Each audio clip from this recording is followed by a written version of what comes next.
Descifrando la historia. Existe un grupo poderoso dentro de la Iglesia Católica. Somos la mano de Dios, llevamos a cabo el trabajo de Dios. Se llama Opus Dei. El Papa señaló a ese grupo y dijo, ese es el camino que debe seguirse. En la novela El Código da Vinci salen retratados como villanos. Me duele ver a mi familia del Opus Dei retratada como si fuese una mafia. Es ridículo. En la vida real se lo ha calificado de secta casi secreta. Entregas tu vida, entregas tu dinero, lo entregas todo. Fue el temor al infierno lo que me hizo quedarme tanto tiempo. Sus rituales de autocastigo han suscitado grandes críticas. No lo hago porque me guste, sino porque no me gusta. Eso ha obligado al Opus Dei a expresar su postura. Tenemos un mensaje que la sociedad quiere oír. Queremos propagar nuestro mensaje. ¿Cuál es la verdad que hay tras el Opus Dei? El Opus Dei al descubierto. Todo empezó en 1928 con una inspiración divina experimentada por un devoto sacerdote español. Percibió que Dios le decía que crease una nueva organización integrada por hombres al principio y luego tras otra visión por hombres y mujeres, sacerdotes y laicos. Y su objeto no sería dedicarse al culto en una iglesia, sino salir a la calle.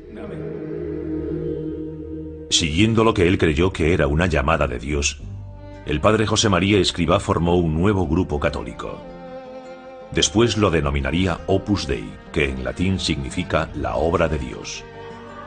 Pero aún después de que su polémico fundador fuese canonizado en 2002, muchos estadounidenses desconocían el Opus Dei. Al menos hasta que el Código da Vinci se publicó un año después. Esta novela narra una conspiración ficticia donde convergen el arte, el cristianismo, la historia y el asesinato. Escrita por Dan Brown, se han vendido más de 40 millones de ejemplares en todo el mundo. Es la típica novela entretenida, fantástica, truculenta e intrigante que agrada leer cuando pasas 2 horas y media en un avión. Brown narra que, oculto en las extraordinarias obras del maestro italiano Leonardo da Vinci, hay un código que desvela un secreto misterioso e importante. En el libro se afirma que María Magdalena tuvo un hijo de Jesús y que durante siglos la Iglesia Católica ha ocultado la verdad. Son inconcebibles, ridículas las cosas que incluye como hechos históricos en el libro. Pero lo triste es que muchas personas se pierden en esas invenciones aderezadas de misterio, y el público no sabe distinguir. A caballo entre lo real y lo ficticio está la descripción del Opus Dei en la novela. El Código da Vinci vincula las actividades del grupo con una siniestra conspiración mundial. Su líder aparece retratado como un villano diabólico, y el personaje clave de ese siniestro complot es un monje despiadado del Opus Dei que mata por encargo.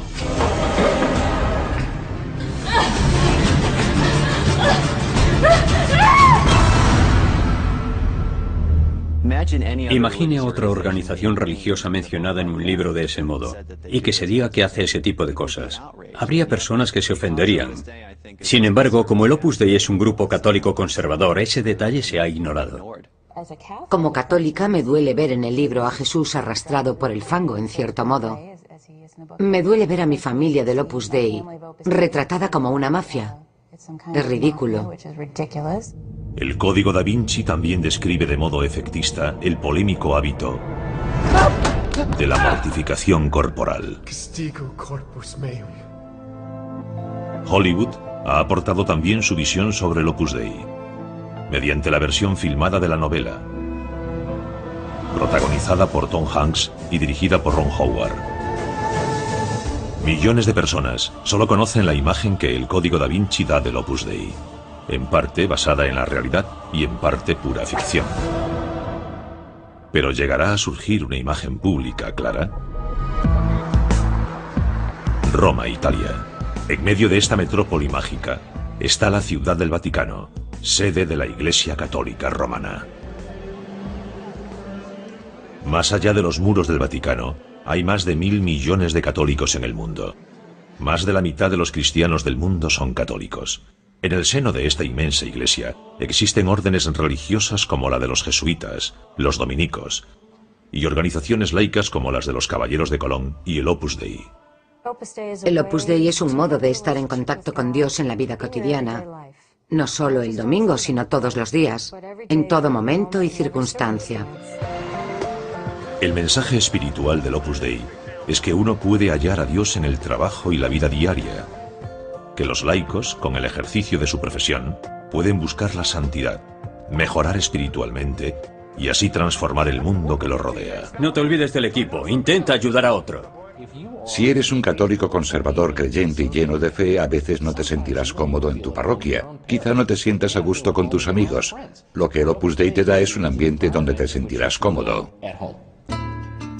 El Opus Dei tiene 87.000 miembros en 61 países. Esos miembros son en su mayoría laicos, médicos, bomberos, granjeros, vendedores, unos casados y otros solteros. El 2% son clérigos, entre ellos sacerdotes, obispos y 2 cardenales. Pero no hay monjas ni monjes. Creo que lo más importante que ha hecho el Opus Dei por mí es ayudarme a entender cuál es el equilibrio adecuado para mi vida. El equilibrio correcto entre trabajo, familia, ser esposo, jugar al golf y mi fe en Dios. Estos católicos tan fervientes, a veces llamados católicos ortodoxos, cumplen una rigurosa rutina diaria de misa, oración y formación espiritual. No es como matricularse en un gimnasio. Ser miembro del Opus Dei es una vocación divina. Dios llama a la persona. Muchas personas entran en contacto con el Opus Dei, participan en sus actividades, pero no se unen, porque no es algo para todos. John Allen es el corresponsal del National Catholic Reporter en el Vaticano y autor de un libro reciente sobre el Opus Dei. Hay católicos liberales que nunca han conocido a un miembro del Opus Dei, ni han estado en ninguno de sus centros, ni han leído ningún libro de Escrivá. Pero están convencidos de que el Opus Dei es un grupo malvado. A lo largo de los años hay quien ha acusado al Opus Dei de ser una secta clandestina y secreta, con métodos agresivos de reclutamiento, que posee grandes sumas de dinero y que controla el Vaticano. Lo que hago es llamar la atención sobre algo que considero como un cáncer. Arruinan la vida de las personas, destrozan a las familias. Y eso no me parece nada cristiano. Por una parte tenemos a miles de católicos devotos y juiciosos que viven sirviendo al prójimo, lo cual es estupendo. Y por otra, existen problemas con el Opus Dei que hay que abordar. ¿Cómo se convirtieron este pequeño grupo y su enigmático fundador en el blanco de la polémica en el seno de la Iglesia Católica?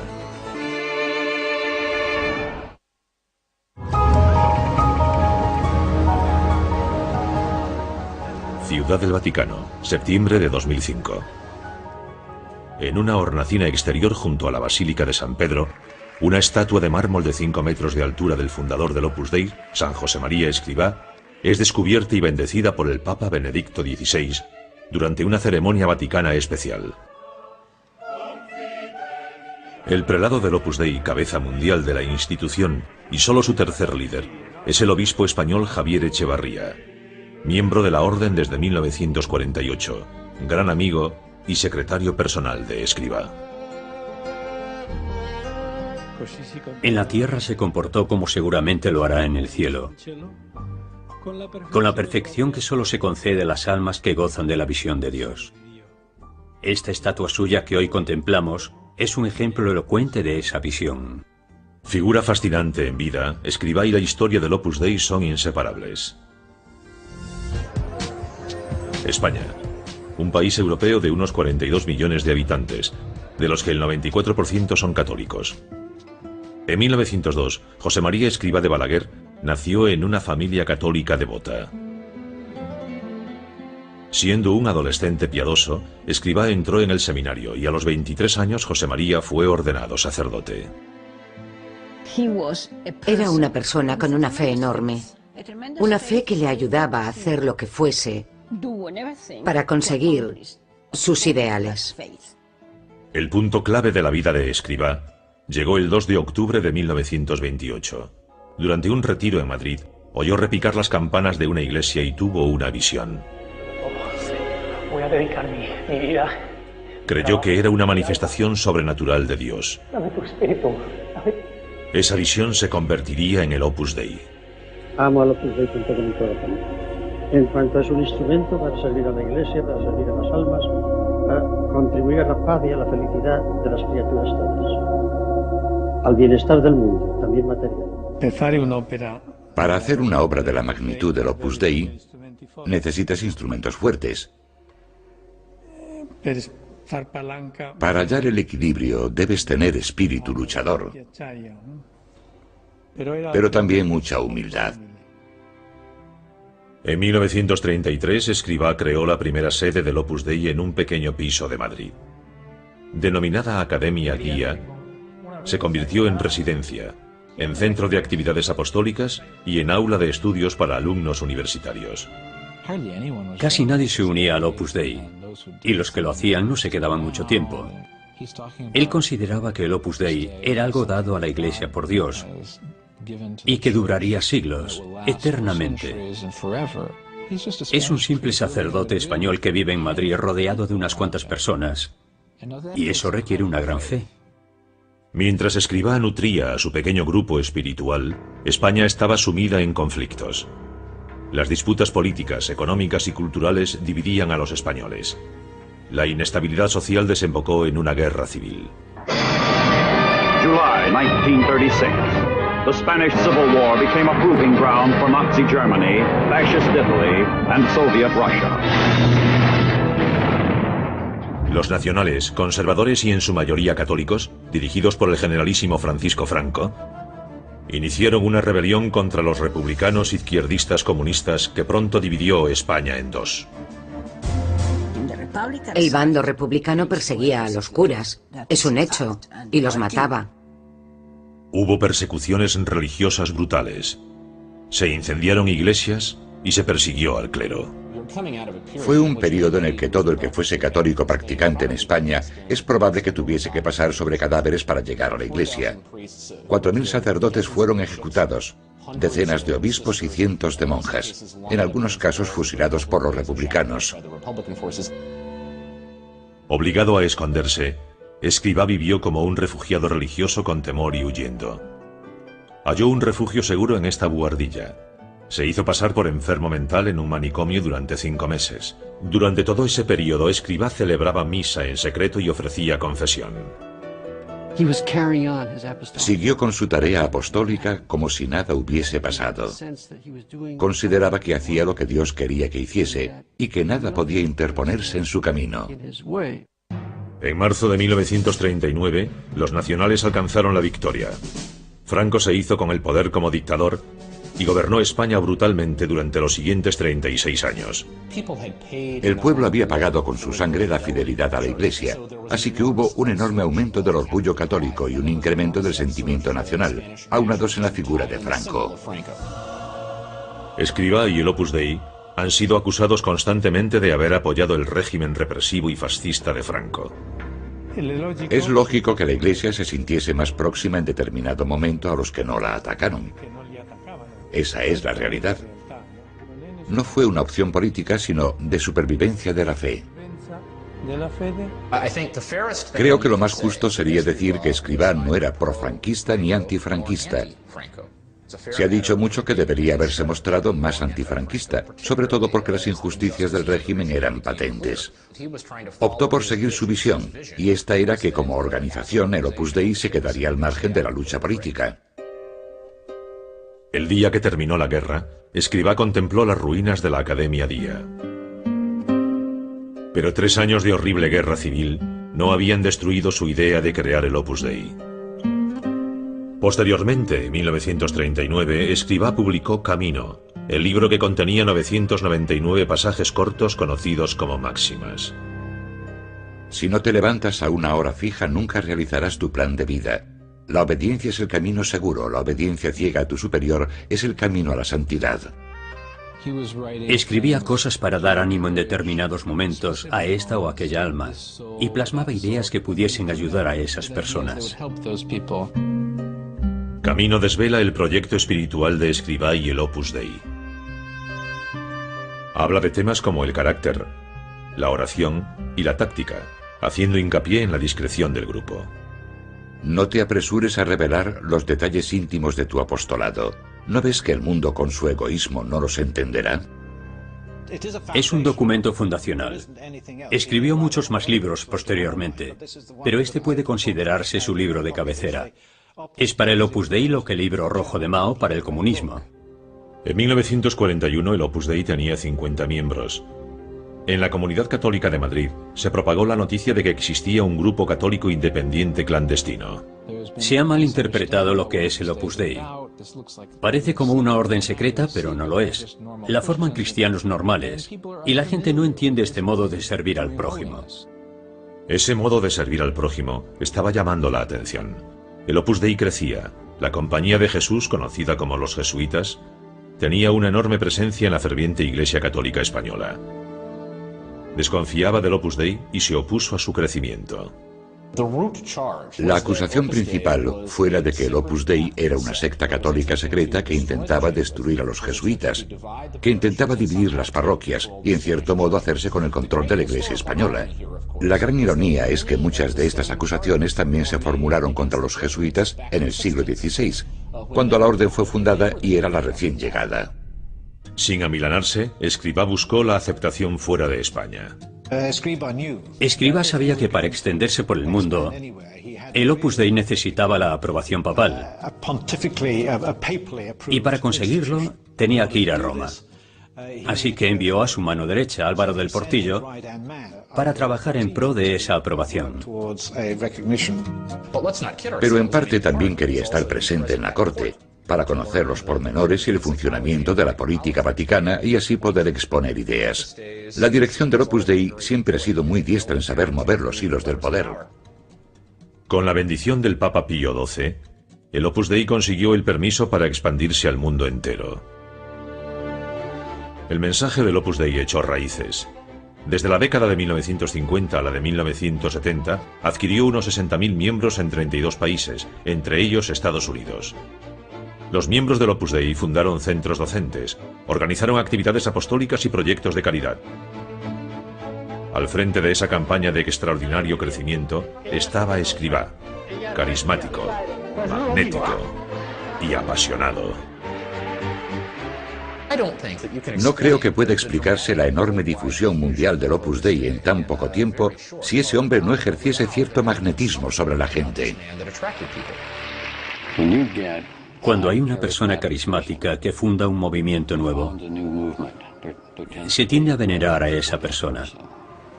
En el caso de Escrivá, es como si él lo fomentase. Desde luego no lo rechazaba. El 26 de junio de 1975, tras una reunión matutina con mujeres de la Orden, Escrivá regresó a Villa Tevere, la sede central del Opus Dei en Roma. Se desplomó en este cuarto y murió de un fallo cardíaco. Tenía 73 años. En primer término, tengo que agradecer a Dios nuestro Señor estos 50 años de labor. Como un borriquito estoy delante de Dios, tirando del cágado. Ese ha sido el oficio al que yo me he dedicado. El padre Álvaro del Portillo, antiguo ingeniero ferroviario, luego ordenado sacerdote, sucedió a Escrivá como prelado del Opus Dei. Adquirió más protagonismo cuando el fundador murió. Todos comprendimos que era un digno sucesor. Hoy, bajo el suelo de la capilla de Nuestra Señora de la Paz de Villa Tevere, en una urna de cristal, yacen los restos de San José María Escrivá. Era increíble que pudiese ser fogoso, gracioso, amable.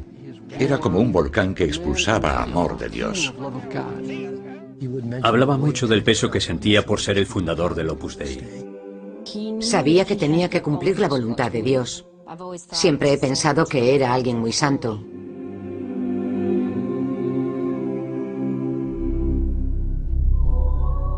No obstante, los detractores de Escrivá han pintado un retrato más crítico, un lado oscuro. Era muy irascible, tenía muy mal carácter. Era desagradable con los demás, sobre todo con sus subordinados. Sus reprimendas eran terribles.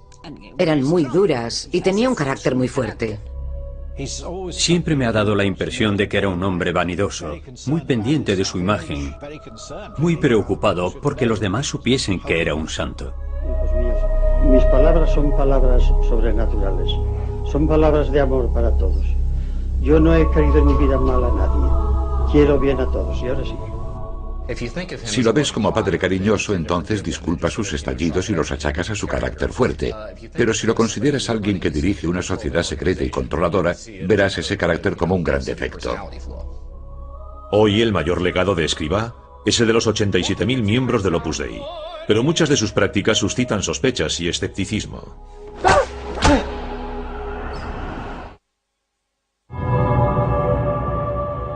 Hoy, entre los 67 millones de católicos estadounidenses, hay 3.000 miembros del Opus Dei.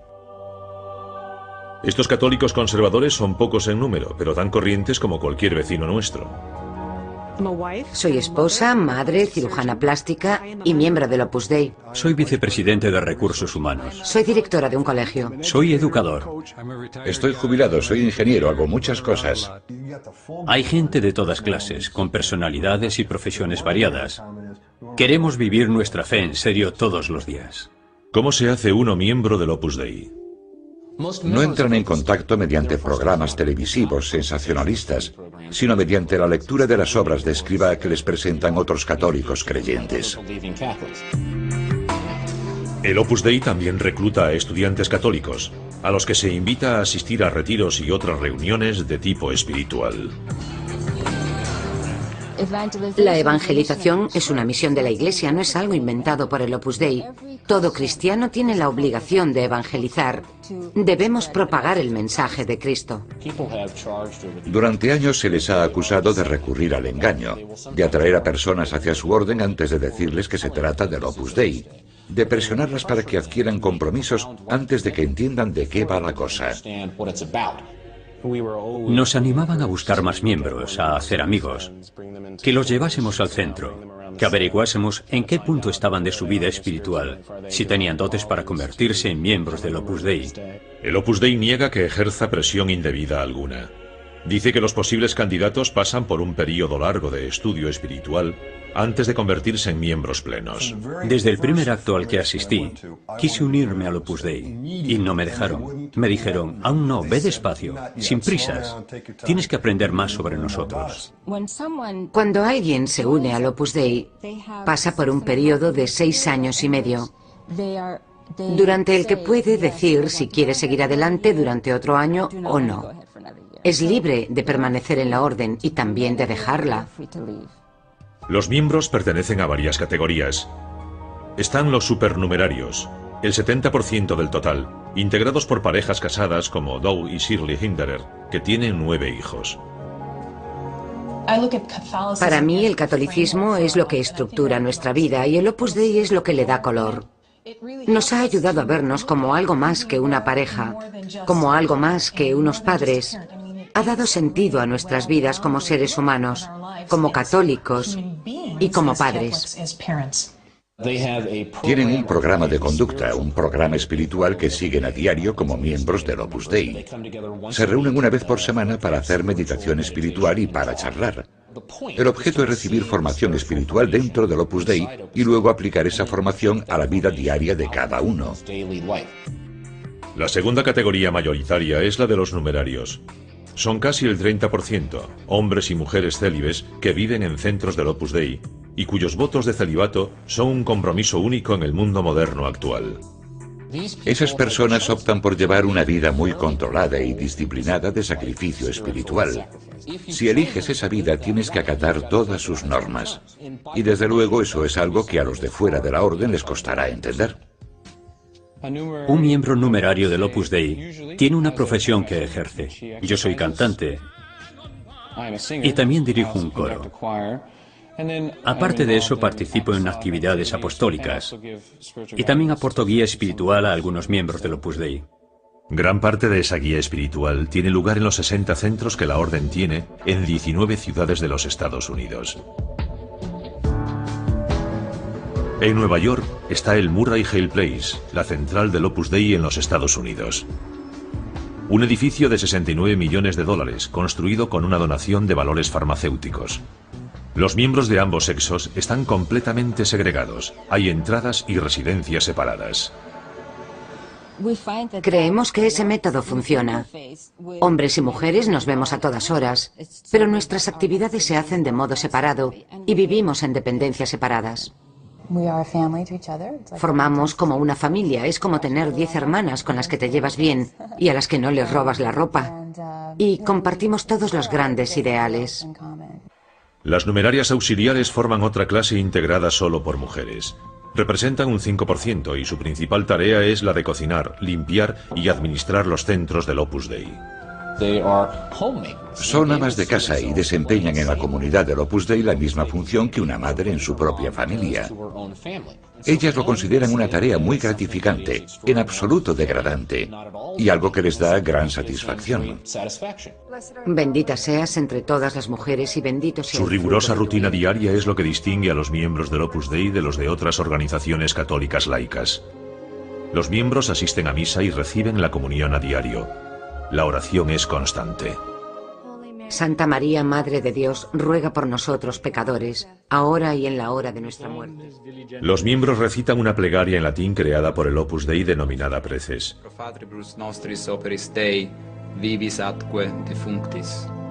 Los numerarios son los soldados espirituales de vanguardia del Opus Dei, disponibles a todas horas para la orden. De ellos se espera que den más que su corazón. También deben dar casi todo el sueldo que ganan en su trabajo. Todos los numerarios del Opus Dei recibimos un salario. Y con nuestro salario, evidentemente, pagamos nuestros gastos personales. Y los gastos que tengamos.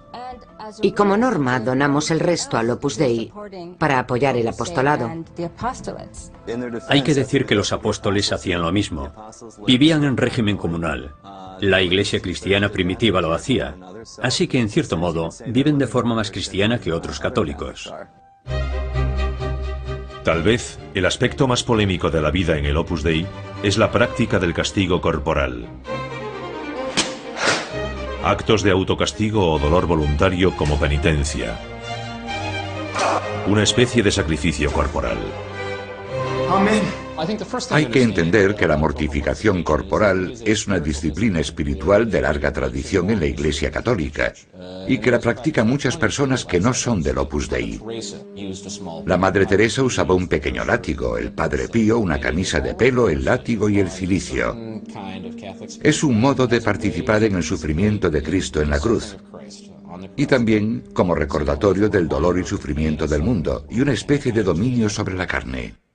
En el Código da Vinci, el malvado monje Silas practica una forma de mortificación dolorosa y sangrienta. Según dice la mayoría, el retrato dado en la novela es exagerado. Creo que si toman como cierta la descripción dada en el Código da Vinci, no me extraña que cause repulsa.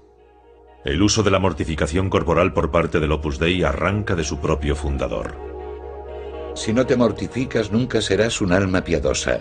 Bendito sea el dolor, amado sea el dolor, santificado sea el dolor, glorificado sea el dolor. Las mortificaciones sencillas incluyen sacrificios diarios como el ayuno, duchas frías, dormir en el suelo o sobre tablas sin almohada. La mortificación es simplemente hacer algo que no deseas hacer, pero lo haces para glorificar a Dios. Pero son las formas más extremas de mortificación practicadas por los numerarios las que atraen mayor atención. Aquí vemos instrumentos de mortificación corporal usados en el Opus Dei. Esta es la disciplina. Se azotan con ella en las nalgas desnudas, mientras rezan el Ave María. El cilicio es como una cadena de alambre de espino. Se lo atan en torno al muslo y se les dice que lo aten apretado para que se clave en la carne. Lo llevan 2 horas cada día, salvo los domingos y los festivos. Está hecho para que sea incómodo. No se trata de algo hecho para dar placer. Hacemos algo que nadie ve. No nos quejamos de ello, no nos molesta mucho, y se lo ofrecemos a Dios. Lo que no entiendo es por qué tiene que parecer algo tan reprobable. Se trata de una búsqueda espiritual que lleva a que las personas hagan cosas que desde un punto de vista secular y moderno son difíciles de comprender, y en algunos casos son algo repulsivas. Hay otro tema aún más polémico, la acusación más fuerte formulada contra el grupo, que el Opus Dei es una secta.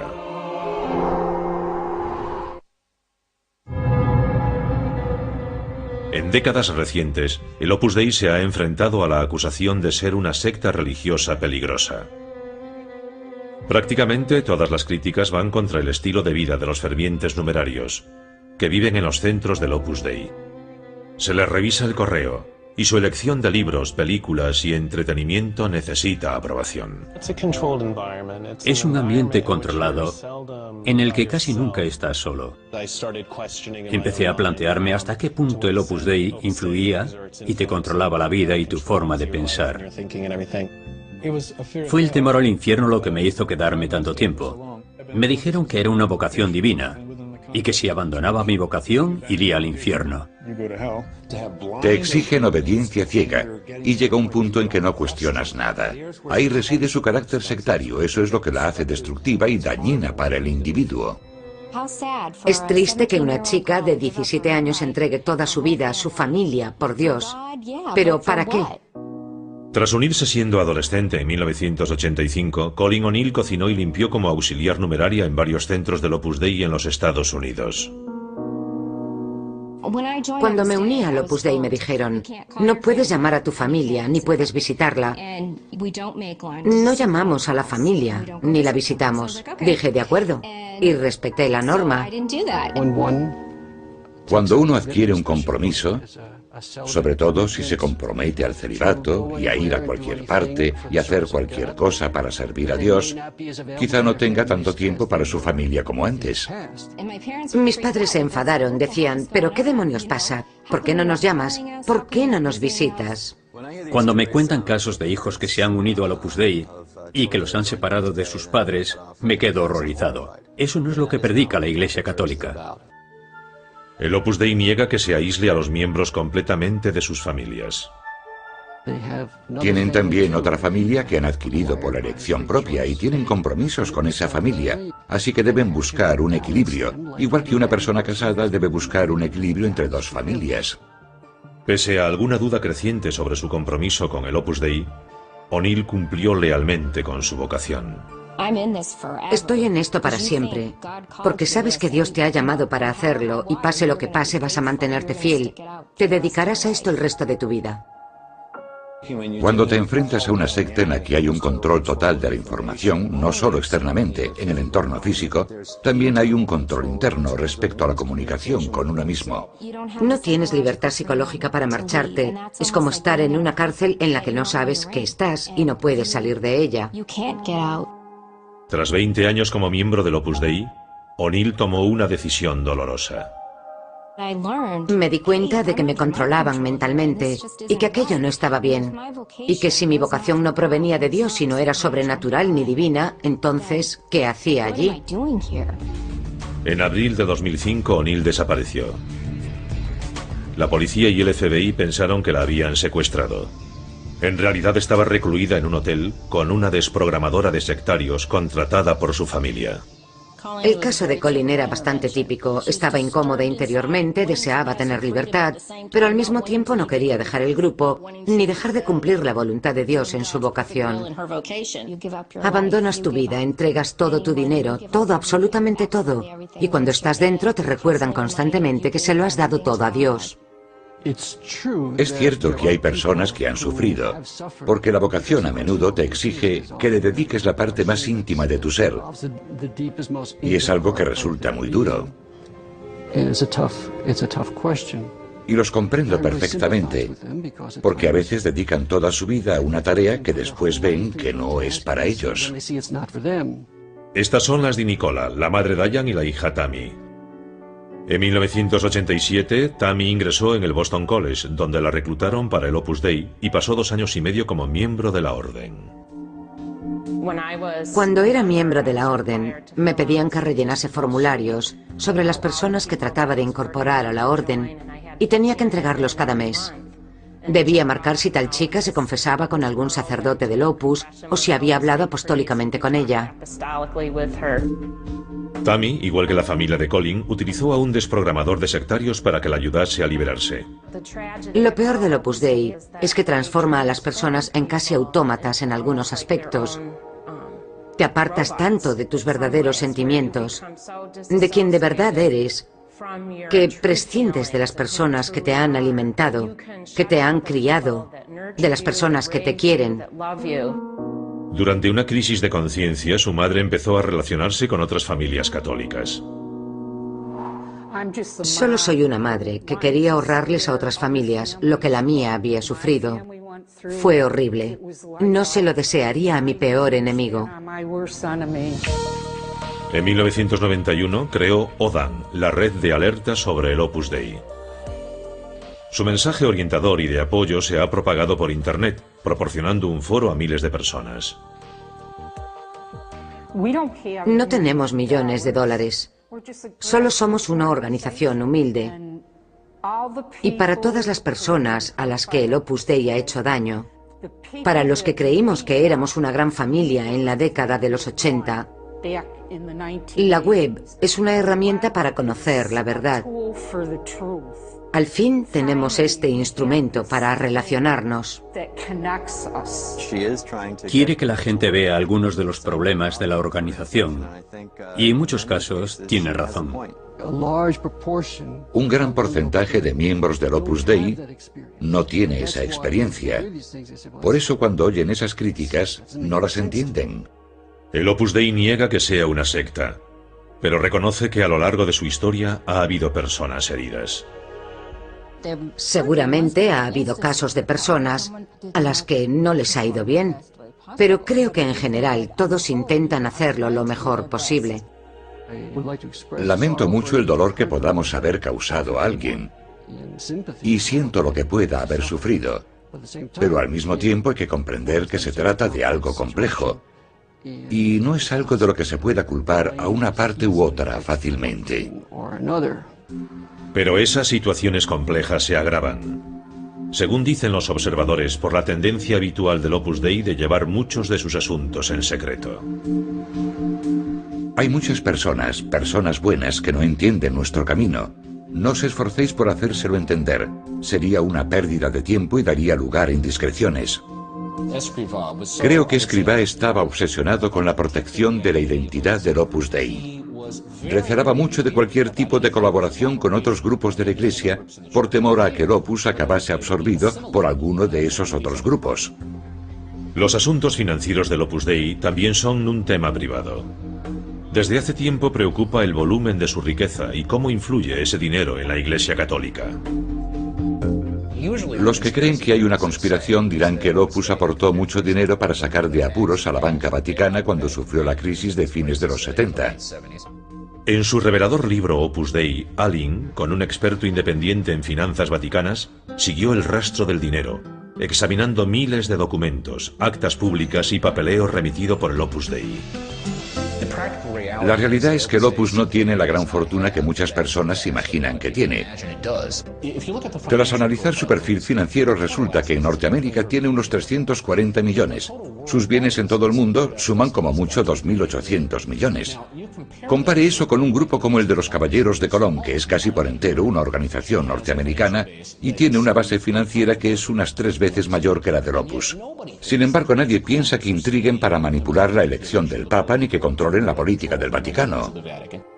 Pese a la polémica y la oposición, el Opus Dei sería bien acogido por la Iglesia Católica cuando un Papa popular le otorgó un respaldo especial. En 1978 surgió una gran estrella mediática del catolicismo con la elección del Papa Juan Pablo II. Este nuevo Papa dinámico se convertiría en una fuerza geopolítica. Se trata de un papa que en Polonia había apoyado al movimiento Solidaridad y consideraba que el trabajo no solo era un modo de derrotar al régimen soviético, sino de redimir al ser humano. Se sentía fascinado por la importancia espiritual del trabajo. Creo que la misma pasión que lo llevó a apoyar a Solidaridad en Polonia lo condujo a apoyar al Opus Dei en la Iglesia Católica. La admiración de Juan Pablo II por la misión del Opus Dei le otorgaría un apoyo papal sin precedentes. En 1982 proclamó que el Opus Dei era la única prelatura personal de la Iglesia, la distinción legal por la que el padre José María Escrivá había luchado incansablemente durante décadas. Una prelatura personal significa que los miembros del Opus, su cuidado espiritual, su programa personalizado de oración, están bajo la jurisdicción del prelado, del obispo del Opus, en vez de bajo la del obispo de la diócesis local. El Opus Dei ya tenía la aprobación que buscaba, lograda en solo 54 años, un tiempo récord según el baremo eclesiástico. Algunos observadores eclesiásticos lo consideraron el pago de un favor especial. Como única prelatura personal, el Opus Dei queda por encima de todas las demás organizaciones laicas de la Iglesia. Y la pregunta es, ¿qué utilidad tiene eso? Después, en 2002, en una ceremonia en la Plaza de San Pedro presenciada por 300.000 personas, este sacerdote español de pueblo se convirtió en el santo José María Escrivá de la Iglesia Católica Romana. Fue algo muy importante para el Opus. En algunos aspectos, el Opus era una organización muy débil. Existe casi al margen del catolicismo. Y en ese sentido no hay otra organización igual. No tiene una estructura reconocida por muchos católicos. Y por otra parte estaba en sus enseñanzas, muy criticada siempre. Pese a la elevada posición de Escrivá en la Iglesia, su proceso de canonización suscitó muchas críticas. Escrivá pasó por encima de muchos otros candidatos. Y uno se pregunta si fue producto de la influencia del Opus Dei en el Vaticano. Le dieron prioridad, seguramente con la bendición del Papa, que era gran benefactor del Opus Dei. Le gustaba el Opus Dei. Aún así, tampoco es nada fuera de lo normal, siempre hay prioridades. La canonización de un santo es un proceso complejo y costoso. Se realizan investigaciones, revisiones exhaustivas de la vida del candidato, de sus escritos, de los milagros realizados y del testimonio de sus coetáneos. Algunos dicen que la investigación sobre Escrivá fue incompleta. Violó el principio de la objetividad y la justicia, y puede que violase la integridad del proceso. Cuando se realiza una investigación, según marca el derecho canónico, se deben buscar críticos del candidato. Bien, quisieron declarar 11 críticos. Solo se le permitió a uno. Una de las voces cuyo testimonio se silenció fue la de María del Carmen Tapia, exnumeraria del Opus Dei que trabajó estrechamente y a diario con Escrivá. Uno de sus principales rasgos, como he dicho muchas veces, era su propensión a las rabietas. Y es verdad, era capaz de echarte unas broncas tremendas. Era muy impetuoso, muy impulsivo. Pero por lo general, nadie ha llegado a santo por su perfección, sino por su transformación espiritual. Los santos pecan igual que todo el mundo. Viven igual que nosotros, en el mismo mundo. Pero su percepción de lo que es la esencia de la vida, eso es diferente. Algunos de los santos más populares históricamente han sido personas cuyas vidas no imitaríamos. Es imposible imitarlos. Sin embargo, suscitan mayor devoción. Escrivá no es un personaje atípico, la verdad. Escrivá decía, un santo no es un cristiano sin defectos, sino el cristiano que lucha contra sus defectos hasta el último momento de su vida. Se ha escrito que en toda institución reina la sombra alargada de un hombre. Para el Opus Dei, el viaje épico de San José María Escrivá, desde una visión a su propagación mundial, ha dejado una huella formidable. Creo que cuando se escriba la historia del Opus Dei, habrá que hablar de una de las expansiones más extraordinarias en el seno de la Iglesia Católica. El Opus Dei quiere crecer. Creemos que tenemos un mensaje que la sociedad quiere oír. Queremos propagar nuestro mensaje. No me extraña que el Opus Dei haya acabado en el Código da Vinci, ni que se la tome como paradigma de las organizaciones secretas y temibles. Ellos mismos se crearon esa fama. Pueden cambiarla. Es igual hoy que hace 50 años. Por el amor de Dios, si quieren sobrevivir, deben cambiar. Porque la vida es un cambio constante. Hemos aprendido muchas cosas en estos 50 años de trabajo del Opus Dei en Norteamérica.